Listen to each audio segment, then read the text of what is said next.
শীতকালে আমাদের প্রত্যেকের বাড়িতে হাতের কাছে এই সবজিগুলো থাকে। তো শুধুমাত্র শিম দিয়ে ঝটপট আপনারা বানিয়ে ফেলুন এই সুন্দর একটা রেসিপি। বয়স্ক থেকে ছোট সবাই চেটে পুটে একদম খাবে, কথা দিলাম। প্রথম এই শিমটাকে একটু দেখে নিলাম পোকা আছে কিনা, তারপর দুদিকে শিমের যে শিরাটা থাকে সেটা সুন্দর করে পরিষ্কার করে নেব। এটা ভীষণ ইজি প্রসেস।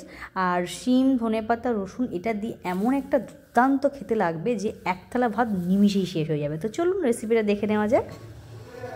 প্রথমেই শিমটা একটা সিটি দিয়ে নেব প্রেশার কুকারে, বা আপনারা এমনি যে কোনো জায়গায় শিমটাকে একটু সেদ্ধ করে নেবেন।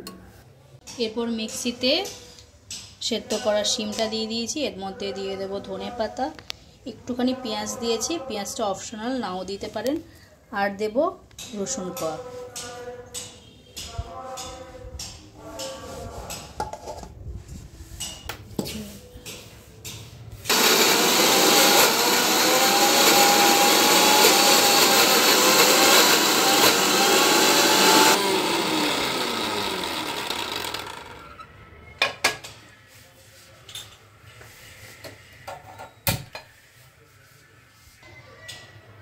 কড়াইটা গরম হয়ে গেছে, আমি সামান্য তেল দিয়েছি। দেখুন আমি খুব কম তেলে রান্না করি, কারণ আমাদের একটা জিনিস মাথায় রাখতে হবে যে আমরা যে খাবারটা খাই সেটা শরীরের জন্য। সুতরাং শরীরের পক্ষে ক্ষতি হবে সেই রকম তেল না দিয়ে রান্না করাটাই ভালো।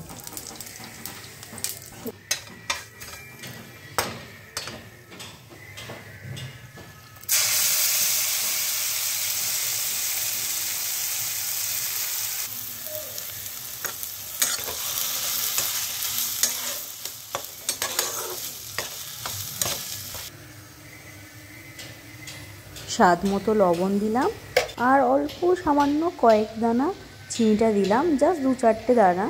আর সামান্য একটুখানি হলুদ দেব এখানে।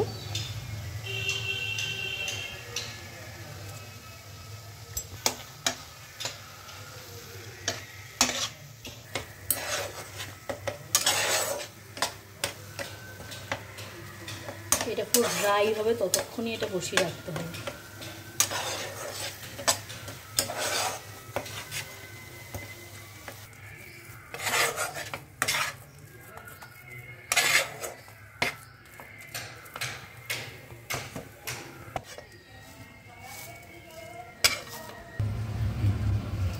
ফাইনালি ভর্তা রেডি, ধোয়া হচ্ছে। এটা গরম গরম ভাতের সাথে পরিবেশন করতে হবে। আজকে রেসিপিটা কেমন লাগলো অবশ্যই গরম গরম ভাতের সাথে খেয়ে আমাকে জানাবে। সবাইকে টাটা, দেখা হবে নেক্সট ভিডিওয়। Bye bye.